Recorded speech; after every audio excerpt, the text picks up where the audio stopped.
Our world, it is changing in extraordinary ways. Digital technologies are rewriting the future. Innovations are changing how we work, how we live, and how we play.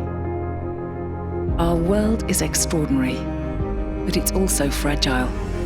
We're in the grips of a global pandemic that threatens lives and livelihoods. The world is not on track to achieve the Sustainable Development Goals by 2030. 700 million people live in extreme poverty. Global temperatures are on course to rise 3.5 degrees Celsius this century.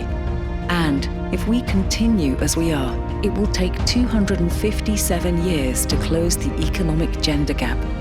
Companies now face growing pressure to radically rethink their role in society.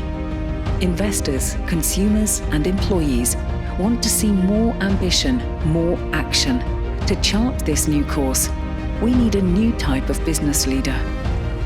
One who's willing to make the long-term sustainability of our world a top priority.